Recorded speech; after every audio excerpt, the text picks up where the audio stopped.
Assalamualaikum warahmatullahi wabarakatuh. Alhamdulillahirabbil alamin wassalatu wassalamu ala asyrofil mursalin sayyidina Maulana Muhammadin wa ala alihi washabbihi ajmain. Nama ba'du. Teng ngarsa keluarga besar Mbah Ahmad Minan Abdullah ingkang kula hormati, khususipun Nyai Umi Maftuhah sedanten keluarga Gus Hatta, ngarsa para kiai khusus wonten Kiai Ulil Albab Arwani, wonten Mbah Kawula Kiai Muat, wonten Dek Rozin Gus Nazif, wonten Kiai Mujib, teng ngarsa para habaib ingkang kula hormati. Kula mun niat boten guyon, ternyata Pak Muat guyon. Tapi insyaallah kula boten guyon kan. Kula niku mun gayane lungguh kursi tapi sajane boten gayane mriki dikongkon ngoten. Terus kalau niku terkenal kiai sing ora kena diundang kecuali pernah sepuh. Ternyata pernah sepuh niku kathah.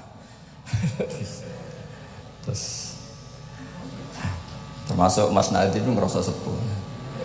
Bu nak mboten dituruti ngerahno banser. Terus ribet niku kok.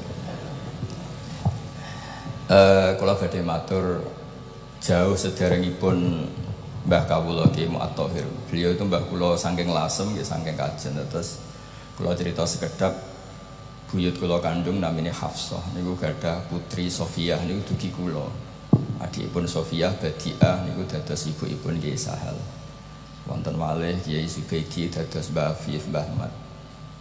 Terus Hafsah niku binti Maksum bin Soleh bin Asnawi Sepuh. Nabi Sepuh itu saking Mbah Jiroh mriki terus Mbah Alfiyah dugi Mbah Mutamakin. Terus dawuh Pak Muat kula tesih gadah channel. Tapi bate nggih boten pati banter, kula niku waris wedok dadi banter Mbah Muat. Tapi nak kula kliru niku pantes waris wedok. Nak waris lanang niku ketoke ora pati pantes. Terus niki kula cerita ya. Di antara khazanah sing kula waos dan itu jauh sebelum kula pireng cerita Mbah Minan. Kula nggih sering diceritani bapak kawula. Bapak riyen badhe khatam saking buyut Zubaidi, khatam teng mriki ngaos Mbah Dolah. Niku banyak ulama sing gadah tradisi kados Mbah Minan. Teng kitab Ummul Barohin ini diterangaken Nabi Musa sausé kepanggih pangeran. Niku nak ketemu suarane tiyang kupinge ditutupi. Wong bar krungu suarane pangeran terus krungu suarane manusa. Iku pusing. Terus Mbah Minan niku biasa terus Quran terus bocah bakas panen niku kan pusing. Terus critakno corona niku ya pusing. Terus biasa asik mbek pangeran terus itu mesti istildatnya billah, nyamannya dengan Allah. Di Indonesia niku kathah sing masyhur nggih Mbah Dimyati Pandeglang. Wonten alhamdulillah wonten Mbah Minan.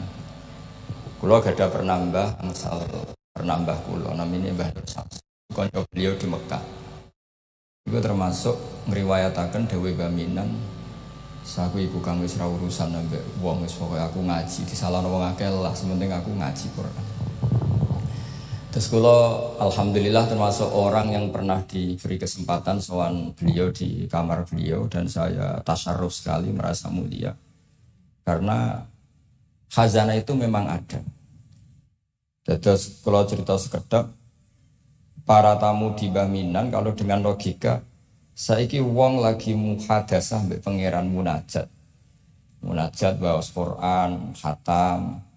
Kemudian jenengan nganggo kalam-kalam adami. Niku nggih cara hukum tirakat nggih batal kados salat niku nak omongan adami niku batal. Terus kata orang-orang yang punya pilihan seperti itu wahsyah, merasa tidak nyaman dengan makhluk. Ketika kalau bahasakan mendengar suara Tuhan itu tentu ini menjadi masalah dalam kitab tauhid karena laisa fi harfin wala sautin. Tapi ini pun jadi istilah umum hatta yasma'a kalamullah. Kalau cerita tentang Imam Syu'bah. Imam Syu'bah niku lam yusfroh lahu firasun khamsina sana. Beliau itu enggak pernah lemean 50 tahun. Dan beliau khataman itu 24.000 kali. Bisa sampean bayang. Dan itu seringnya diwuduin wahid kata Sayyidina Utsman Niku khatam Quran enggak badha Isya. Niku witire namung sak rakaat. Sayyidina Utsman itu satu-satunya sahabat kalau witir namung sak rakaat. Tapi sak rakaat Sayyidina Utsman itu khatam Quran. Nah kita alhamdulillah saged niru sak rakaat. Nggih hebat. Kalau nate ngaos kitab Fathul Bari Syarahipun Bukhari. Ada kelompok tertentu yang mengkritik kita karena sering khatam deres esok, khatam sore, atau deres esok, khatam duhur. Bahkan yang profesional semaan kadang dirong cakepan, duhur khatam, pindah terus nggak macam-macam lah wong kata. Begitu sepuro pengiran. Sing jelas nak hasilnya lumayan di sepuro bojo lah. Kalau ada konco hafid itu pegawaiannya saya malu nak cerita nih sampai apal deh nak wong belah sakmene nak wong desa sakmene. Aku nak diundang wong desa susah ra karuan.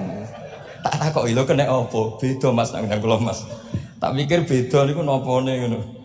Ternyata nggih niku sing. Niku sing mboten pati top-top. Nah sing top-top niku khatamane mbek pangeran. Lah lucune niku sami. Sing payu ning desa ning belah yo nyun sewu yo duwe hasil. Tapi jenenge rezeki perhitungan niku jumlahe nggih terbatas. Tapi nek sing khataman teng kamar ngoten niku mboten terbatas, wong niku langsung hubungane mbek pangeran. Dadi sampean sering semaan mbek baminan semaan mbek pangeran mesti keramat baminan semaan mbek pangeran. Mergo sampean kontrake kontrak basari, kontrak ini jek manusa. Sik ro bedane wong belah pejabat ambek wong desa.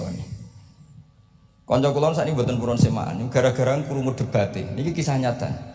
Cara sing lanang niku 50.000, zaman niku tahun 9 berapa. Cara sing wedok niku 20. Debat terus dipadakno. Wong macul wae mau 20.000. Pemenah iki semaan ning jero omah, dadi 20 wis cukup. Gara-gara krungu debate niku terus mboten nate purun diundang napa? Semaan. Niki cerita. Tapi ilmu yang saya dapatkan dari bapak saking Badullah, niku dawuh Badullah. Kena kepengen semaan diundang wong ikhlas iku gampang Nur. Kowe sering deres. Jadi kok nak diundang wong anggap ae derese pindah tempat.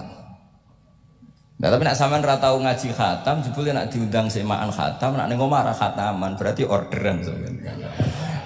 Jadi iki solusi bagi kanca-kanca hafid sing wedi dosa, nak sing mboten wedi nggih monggo terusno mawon. Niku carane niku nggih tetep teng dalem nggih khataman, mungkin nak diundang berarti khatamane pindah tempat. Tapi nak sampean ra tau ning omah khataman kok nak diundang khataman ya berarti order. Niki mboten nyindir niki nata niat nih, cerita-cerita nata niat. Terus Imam Fathul Bari niku cerita ketika Rasulullah sallallahu alaihi wasallam dawuh iqra'hu fi syahrin. Ada sahabat yang pamit mau khataman tiap bulan enggak boleh, 2 minggu enggak boleh, seminggu enggak boleh. Walhasil itu dipakai alasan. Terus Nabi ngendikan iqra'hu fi syahrin sampai iqra'hu fi sab'in, sampai ada riwayat iqra'hu fi salasin. Sudah 3 hari khatam sekali itu sudah kebanyakan. Apalagi 1 hari khatam sekali. Itu kemudian dipakai kelompok tertentu untuk mengkritik tradisi NU yang 1 hari khatam. Tapi apa jawabannya Imam Fathul Bari? Apa mereka yang mengkritik itu benar-benar nyata iqra'hu fi syahrin, kemudian mereka itu khatam tiap bulan? Kan enggak juga.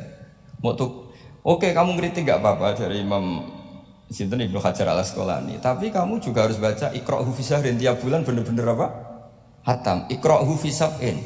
Memang benar-benar tiap 7 hari khatam. Niki ngritik sing khataman sedina tapi ya ora khataman tiap 7 hari. Jangan bakatnya menjadi kritik. Nah, terus Imam Fathul Bari cerita, a'rafun nas, orang paling tahu tentang yang dikehendaki Rasulullah Shallallahu Alaihi Wasallam tentu ashabu, beberapa sahabatnya. Dan ternyata Sayyidina Utsman itu setiap malam khatam. Artinya apa? Tiap hari beliau khatam. Masa Sayyidina Utsman nggak tahu hadis itu? Sayyidina Utsman tiap malam niku khatam. Imam Bukhari rawi hadal hadis yang meriwayatkan Nabi itu melarang khataman keseringan, yang meriwayatkan hadis iqra'hu fi syahrin, iqra'hu fi sab'in. Beliau itu tiap malam khatam Quran dan khusus Ramadan khatam 2 kali. Bukan karena order lagi. Memang benar-benar khatam. Jadi pagi khatam, indal iftar, nanti khatam lagi sampai indas sahur. Sehingga terus mulai sanad kula dugi Mbah Dola, dugi Mbak Arwani sedanten lewat orang tua saya, lewat guru-guru kita. Khataman tiap hari itu enggak punya akibat apa-apa. Karena itu ahwalu masyayikhina, itu sudah perilaku masaya-masaya kita. Terus niki yang perlu saya ungkapkan. Kemudian orang-orang yang kayak Mbah Minan itu ngalami toyul wakti. Gurunya Imam Sa'roni namanya Ali Al-Mursifi. Ini cerita tentang Sirajul Qori, saraipun Manduma Satibi. Di antara keramatipun gurunya Imam Sa'roni, niku satu hari itu khatam 360.000. Satu hari. Sampeyan iso bayangno 360.000. Niku boten sampean takwil paling kulhu pengganti Quran. Boten ya memang dibaca. Sampai muridnya Imam Sa'roni itu tanya, "Taqra'uhu bi harfin wa sautin?" Apa kamu baca dengan huruf juga ada suara jenengan? Naam. Terus kata beliau, "Maddawli al-waqta." Ini Allah memanjangkan waktu untuk saya ikroman di Rasulihi Muhammad sallallahu alaihi wasallam. Jadi beliau ngalami toyul wakti. Toyul wakti itu waktu diringkas sedemikian rupa sehingga beliau baca itu dalam waktu 24 jam ya kayak mungkin bagi kita ratusan tahun. Namanya toyul wakti.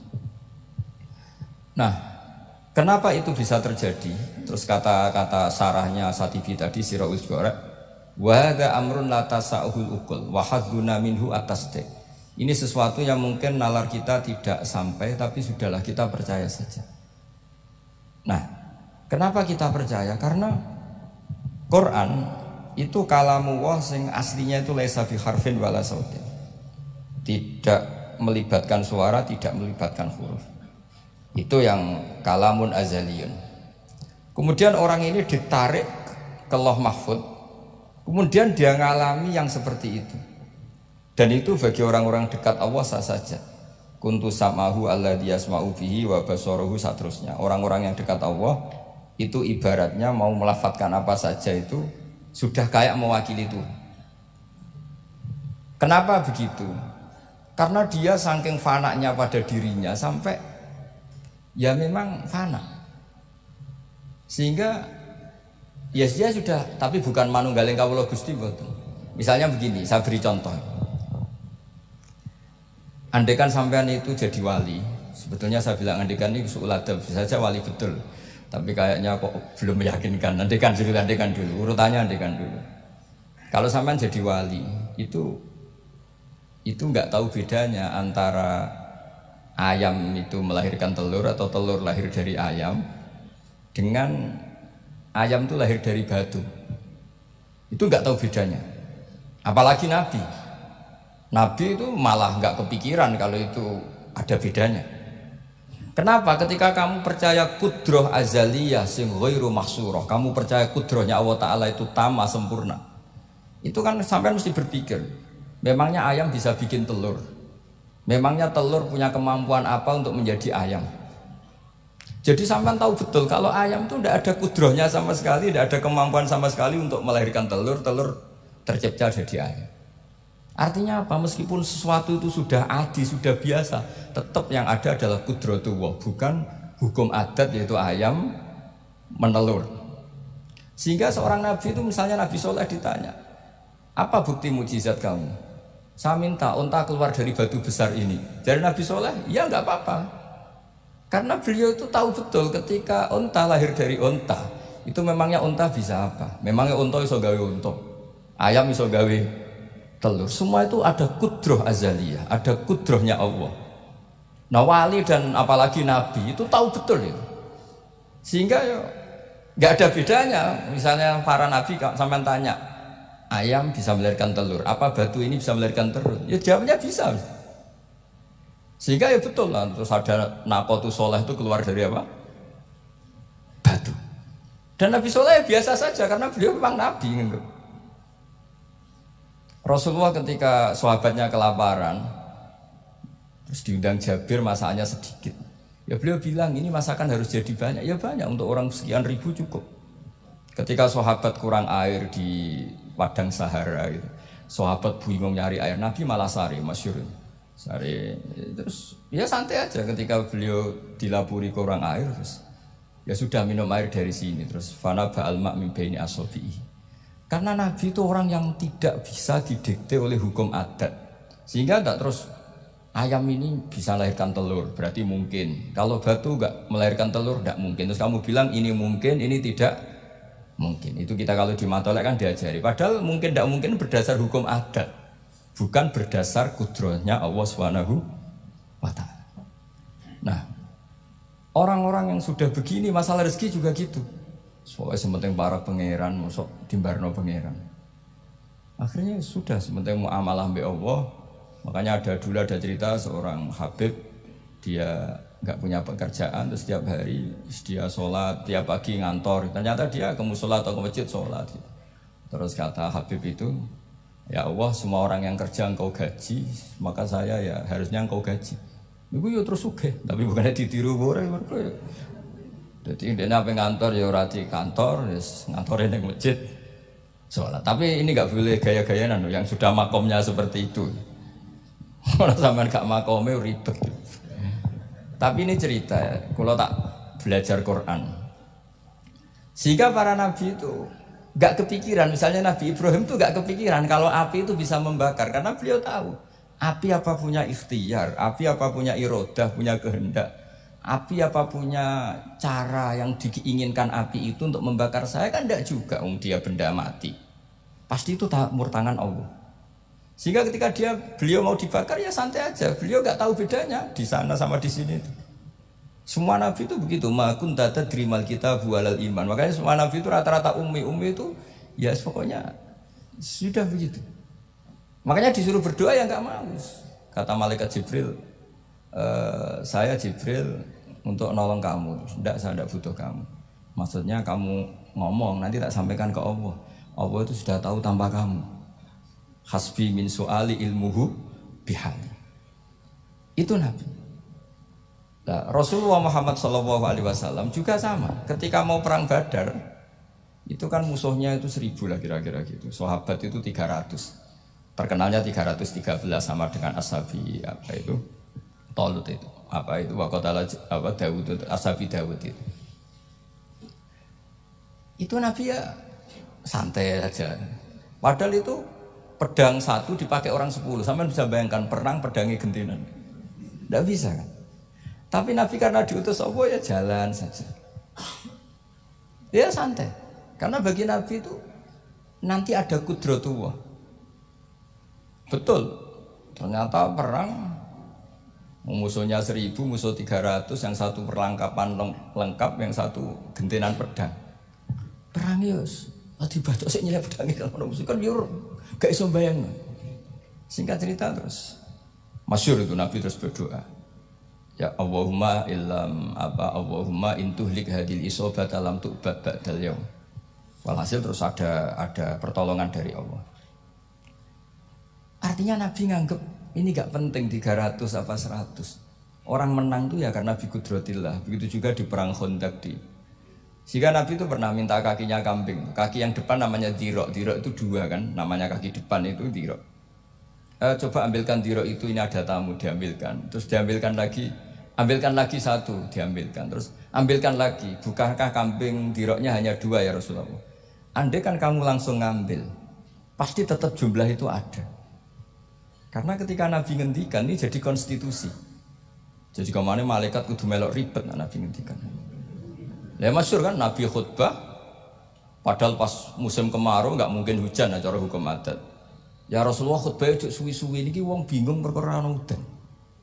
Pun pokoke niki bingung halakatil amwal mergo gak ana udan. Niku Nabi langsung ngendikan udan. Bareng udan minggu berikutnya wong kebanjiran sakniki mboten rusak krana kemarau tapi krana banjir. Niku Nabi ngendikan Allahumma hawalena wala ini langsung mari. Artinya Nabi itu gak bisa didikte terus. Ini secara ilmu falak ini gak musim hujan. Nah, kiai saya kan perhitungan, gelem istisqa sak usih didelok wis musim dari istisqa. Kalau di konco kiai ahli falak, ini kon istisqa ora gelem. Tak takoki kena apa? Tak hitung jek suwe kesudan iki. Engko ora ketara ra mandine, dadi dekne ngenteni. Wis, yo ono kiai rondo politik ngoten yo. Tangan-tangan ya bener, timbang terkenal ngobos kan nurono reputasi tadi. Iya. Tapi kalau Nabi itu enggak. Nabi itu makun tata terimal kita bualal iman. Karena kalau kita sudah makom itu enggak bisa didikte oleh al-ahkam al-adiyah. Nak pitik mulai rondo, pendok dari pitik. Makanya ketika ada kitab Al-Fusulul Hamidiyah, hukum adat ini telah membodohkan kita lama sekali sehingga Anda tidak bisa percaya kudroh tamah. Dan ini kaitannya hormat baminan ini nanti tentang Quran. Nanti jenengan melihat mukjizat terus gampang selain. Terus kata Imam Al-Fusulul Hamidiyah ngendikan, umpama kelungsu niku biji asem nih. Andai kan tidak pernah terjadi kelungsu itu jadi asem yang besar, kemudian buah, kemudian macam-macam lah, ditabrak truk nganti yo masalah tenan. Terus itu gak pernah terjadi. Terus akhbaru kamu birun, terus kamu diberi cerita orang, ini kelungsu ini bisa jadi pohon besar sekali suatu saat. Kamu pasti tidak percaya. Wah ini mohal, masa barang kecil jadi besar. Berhubung sering terjadi, terus Anda bilang mungkin. Tapi pertanyaannya loh, ketika mungkin itu kamu kan gak ikut bikin. Loh namanya mungkin tidak mungkin kan kamu harus punya otoritas ikut bikin. Kamu kan gak ikut bikin, kok bilang ini mungkin, yang ini tidak mungkin. Ketika itu sering jadi pohon besar, Anda pun tidak berkontribusi kan? Kontribusinya siapa coba? Allah Subhanahu wa Ta'ala. Nah di sini terus para wali itu sudah mengabaikan itu semua. Jadi ya Nabi kalau mau mi'raj ya sudah terbang saja. Kayak Syekh Abdul Qadir Jilani kalau mau tawaf ya tawaf saja. Padahal beliau di Baghdad. Imam Nawawi itu di Damaskus. Tiap malam tuh tawaf. Padahal penerbangan 3 jam. Karena beliau gak roh beda nih. Ya aduh itu parku. Mbak Mutamakin kepengen teng Mekah ya teng Mekah mawon. Ra usah antri haji, paspore diurus. Kondo Mas Nadib kondo menak nu mboten usah ngoten. Mboten usah ngoten. Niku cerita wali itu mboten. Artinya nah, orang-orang ahli Quran itu sudah ke makom itu. Sehingga ya coba warai nak tengok-tengok ning omah terus rezekine piye ya coba warai ngono kok dadi goblok malah niki pun makomnya seperti itu. Dan kita harus berlatih. Kalau kita tidak berlatih maka ilmu ini akan hilang. Ya itu tadi, terus kita didikte hukum adat, seakan-akan hukum adat ini memenjarakan kita, memasung kita, kemudian kita sampai nanti ada mukjizat, Naqatu Soleh keluar dari As-Sokhrah, dari batu besar kita janggal, Nabi Ibrahim dibakar oleh api, kita apa? Janggal. Sebetulnya itu kalau pakai, makanya di Matolek, di semua pondok diajarkan, ada mohal akli, ada mohal apa? Adi. Kalau mohal adi itu ya sebetulnya tidak mohal, cuma secara adat itu jarang apa? Terjadi. Tapi kita harus mulai berpikir, dilatih. Ketika telur jadi ayam, memangnya dia punya ikhtiar kan enggak? Tetap di situ ada kudratullah. Nah kalau sama-sama kudratullah bedanya apa? Telur keluar dari ayam sama telur keluar dari batu. Kan sama-sama yang menentukan adalah Nah di sini ini latihan tauhid. Terus yang terakhir untuk sering baca Quran secara fasih, secara benar, secara apa? Ini saya cerita min haisul makna ya. Itu sesuatu itu dikembalikan pada yang punya. Saya beri contoh ya. Kalau sampean saya tanya, mic ini kan dari besi sama ini masker dari kertas, dari kain. Ini kuat mana? Pasti sampean menjawab kuat mic karena ini materinya dari apa? Besi. Tapi Anda salah. Artinya salah itu ya sebenarnya cerdas tapi lagi setengah. Yang benar adalah ya terserah jenengan Gus jenengan yang megang. Bisa saja ini masker tak rencanakan, tak awetkan, tak simpen, tak museumkan. Saya punya rencana menghancurkan mic ini. Berarti nanti awet mana? Dinosaurus itu konstruksinya lebih kuat, tapi Allah menghendaki habis. Pitik sing ngono bisa nganti saiki. Nah, kira-kira seperti itulah hukum Allah. Karena agama itu apa ciri? Ya mambiadi malakutu kulli syai'. Agama itu berkeyakinan kalau ya terserah yang punya. Jadi kalau di depan agama kamu tidak bisa bilang ini lebih kuat timbang ini, tidak bisa. Tetap terserah yang punya. Jadi kalau jenengan cerdas betul ditanya mic ini sama masker kuat mana, terserah jenengan. Atau kalau enggak wallahu a'lam. Karena memang iya apa artinya ini lebih kuat tapi saya punya rencana menghancurkan. Tapi ini lemah tapi aku punya rencana tak awet awetkan. Nah, seperti itu harus dilatih supaya kita terbiasa iman itu bil bayyinah dengan argumen-argumen yang kuat. Karena memang syaratnya iman menurut banyak ulama ya lam yakunil ladzina kafaru min ahlil kitab wal musyrikin munfakina hatta ta'tiyahumul bayyinah. Jadi sehingga semua rasul itu punya kecakapan itu. Makanya nanti kalau suatu saat jenengan dekat ajal, dekat apa, itu harus begitu juga dilatih. Ketika saya hidup ya tidak bisa mengatur kehidupan saya, cara kerja jantung, cara kerja organ tubuh kita. Sebenarnya kita hidup kan hidup saja, kita tidak tahu kenapa hidup. Tapi sawangannya nak wis mangan menjaga kehidupan. Sawangannya nak berobat menjaga apa? Kesehatan. Tapi kita bisa apa di depan kudratullah? Jadi harus dilatih terus. Karena ini ngaji berarti yang ahli Quran itu 10 suwun adat kados Mbah Minan, Mbah Dimyati, beberapa ulama yang enggak keluar kamar itu mulai dulu juga ada. Itu juga satu manhaj karena sudah asik dengan Allah maka asing mengalami wahsah dengan yang lain. Tapi juga ada ulama yang milih kumpul orang banyak sehingga manfaati orang banyak. Dan menurut saya figur-figur di kajian itu sudah sempurna larinya. Ada model Mbah Dola, Mbah Sahal, Mbak Minan sendiri tertutup, tapi Ibu Umi Tuha sosialisasi kiroati kemana-mana. Sehingga ini pelajaran bagi kita bahwa pilihan dekat Allah itu variannya banyak. Yang penting ikhlas sambil terus belajar mendengarkan makalah-makalahnya ulama. Karena makalah ulama ini penting. Kita kalau nggak diwarai ulama itu tidak bisa cara berpikir bersanad. Saya sering didhawuhi Mbah Mun, ihdinas siratal mustaqim itu siratal ladzina an'amta 'alaihim. Kenapa tidak sirataka jalanmu ya Allah? Fa inna Allah ta'ala la ya'kul wa la yashrab wa la yanam. Allah itu tidak makan, tidak tidur, tidak apa-apa. Terus kita bisa niru apa, Pak? Tapi kalau siratal ladzina an'amta 'alaihim artinya thariqullah adalah dengan mengikuti orang-orang yang telah diberi nikmat. Jadi kita niru Mbah Dola, niru Mbah Arwani, niru orang-orang baik. Karena kita enggak bisa niru Allah. Makanya setiap Allah cerita orang kebaikan, cerita kebaikan itu pasti cerita aktor-aktornya. Ulaikal ladzina an'ama Allahu 'alaihim terus minan nabiyyin. Terus itu aja diceritakan keluarganya min dzurriyyati Adam wa mimman hamalna ma'an supaya orang itu hormat sama leluhur. Saya kenapa cerita Bang Mutamakin bukan tafakhur bin nasab bahwa kita soleh begini tuh barokahnya doanya orang-orang dulu min dzurriyyati Adam wa mimman hamalna ma'an. Masih diteruskan wa min dzurriyyati Ibrahim wa Israil. Baru soleh secara umum yang tidak perlu nasab. Wa mimman hadaina wajtabaina. Jadi Allah menghormati nasab sampai seperti itu. Sehingga rata-rata orang-orang soleh itu ya babahnya soleh. Mosok turunannya sing wakaf masjid, sing kiai puluhan tahun kalah mbek wong sing dadaan dadi kiai.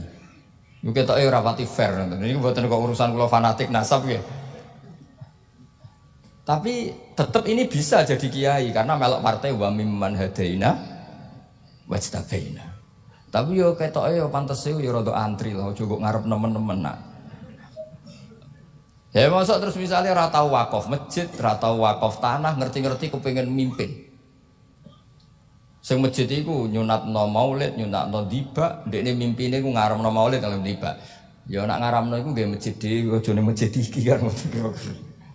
Terus Allah itu saking reganine tiang-tiang soleh dulu itu sampai ketika cerita orang baik itu pasti cerita mbah-mbahnya. Wa kana abuhuma sholihah. Ketika ada orang diperhatikan Nabi Khidir itu pertimbangannya wa kana abuhuma sholihah.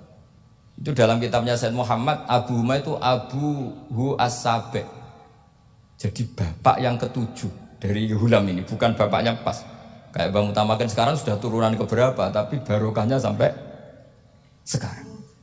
Jadi selalu ada cerita itu. Makanya disebut ta'allamu ansabakum matasiluna bihi arhamakum. Kamu harus kenal nasab-nasab kamu supaya kamu bisa menyambung rahim-rahim kamu. Kemudian nasab yang gen ini khusus umatnya Rasulullah SAW, alhamdulillah ditambah nasab sebab. Jadi misalnya para habaib itu jelas mulia sekali karena dzurriyyah bad'ah min Rasulillah. Kemudian ada nasab bisabab, yaitu karena iktidak bisunnati Rasulillah atau karena ngaji atau karena ilmu. Ini disebut kullu nasabin wasababin munqati'un yaumal qiyamah illa nasabi wasababi. Sehingga ada orang yang benar-benar ahli bait karena gennya kayak Sayyid Hasan, Sayyid Husain, tapi ada orang yang diaku keluarga Nabi karena amalnya, kayak Salman Al-Farisi ketika beliau punya ide cemerlang di Khandaq, Nabi memujinya dengan apa? Salman minna ahlal bait. Jadi niki artinya gini, jenengan meskipun tidak keluarga Mbah Minan secara gen karena yang keluarganya ya tentu Mas Fatah dan saudara-saudaranya, tapi kita bisa menjadi keluarga beliau karena amal dan karena mahabbah. Nggih ngoten mawon nggih sing ndonga ya ampun kula lah. Nurut mawon daripada niki bentrok nggih ribet. Wow, nak gak nurut itu Mas Nadi terus dikerano banser ning pun teng kanan kiri niku ribet niku panglima tertinggi napa? Udah kewakili, udah ketuane tapi semua yang jelas saged meremot. Nggih, monggo berdoa Al-Fatihah. A'udzubillahi minasyaitonir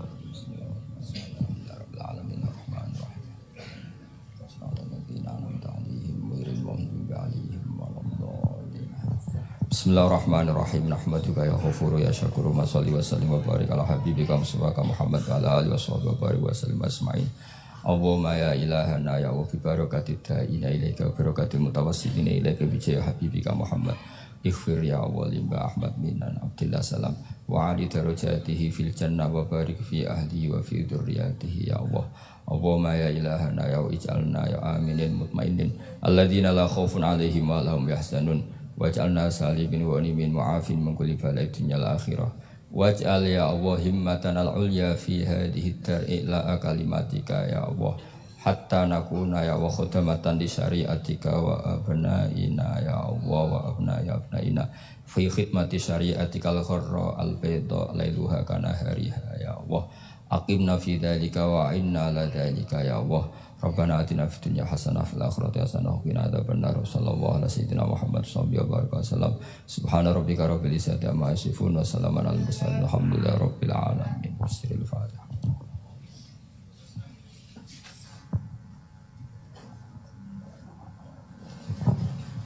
Assalamualaikum warahmatullahi wabarakatuh.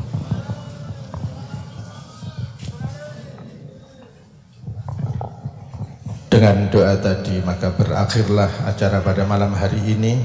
Kawula ingkang ngaturaken acara punika nyuwun pangapunten menawi wonten kelebatan. Wassalamualaikum warahmatullahi wabarakatuh. Allahumma shalli ala sayyidina Muhammad.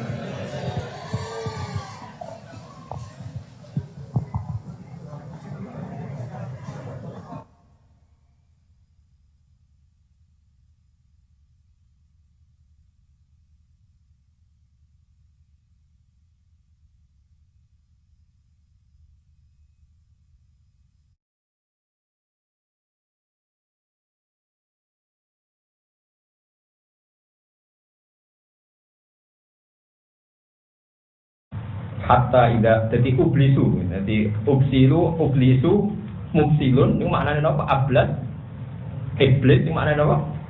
Terputus sama. Akhirnya Allah nganggep malaikat sing sitok itu sing jenenge ketuane iku wae. Disebut bahwa iblis. Mbok sampean ben paham. Nang ngono iblis mek malaikat itu ya sejenis. Cuma khusus sitok iki wis dicap ambek Allah jenenge apa? Iblis. Terputus sangka mergo dekne ngrasa luwih mulya timbang. Lah ini yang perlu dicatat begini. Ternyata mulyane Adam itu ora krana amal, tapi krana ilmu. Niku kula maca teng kitab-kitab niku ngeten, iki ruwono tenan iki nek sing sampeyan ora pati alim. Ben kepengin alim. Nek wis kadung alim ya ben tambah alim. Sing ngerti, ora kudu alim banget ngerti. Ngeten misalnya. Malaikat itu kan di langit. Ketika mereka membaca tasbih, merasa bahwa saya ini sudah mewakili hamba Allah yang baik karena saya sudah membaca tasbih. Barang ditapai pangeran, ibu sing liwat gede ning bumi kok. Adam sejawab, niku dinosaurus gitu. Sing sitoke apa? Gajah. Sing cilik apa? Tikus. Niku apa? Semut. Nah, terus Allah takok ngeten, bareng malaikat ditakoki kan, ambiuni bi asma'i haula in kuntum napa? Shodiqin. Saya malaikat itu jenenge apa? Tidak tahu. Itu jenenge apa? Tidak tahu. Itu jenenge apa? Tidak tahu. Jadi sungai ora roh, segara ora roh, iwak teri. Ya ora jenenge apa ora roh. Soale roh roh niku apa jenenge rambut niku? Ora roh kabeh. Nah, mboten iki ben roh sampean. Engko terus sampean ngerti nak Mbah Madam hebat tenan. Nah, iso ya kowe katut hebat, nah iso. Lah lalu tadi pertanyaannya begini, ini tak warai ilmu logika sing Qur'ani. Tadi malaikat gugat Adam enggak layak mimpin kan karena enggak layak jadi khalifah. Mau maknanya khalifah kan pengganti Tuhan mengatur bumi. Lalu kalau maknanya khalifah kan Khalifatullah fi ardi kan artinya mengganti hukum Tuhan. Terus dari ini pangeran, jawab pangeran yang malaikat. Wong jenenge wae ra ono. Kayak berarti ra ono kebutuhane. Ya mboten ngerti. Apa meneh mimpin wong jenenge wae ra ono kebutuhane, ora mimpin. Kan ora iso. Artinya ngene, awal wong iso mimpin iku ya roh sih. Lagi roh pantes mimpin mergo roh polane roh. Solusine ge roh polane roh probleme terus roh napa?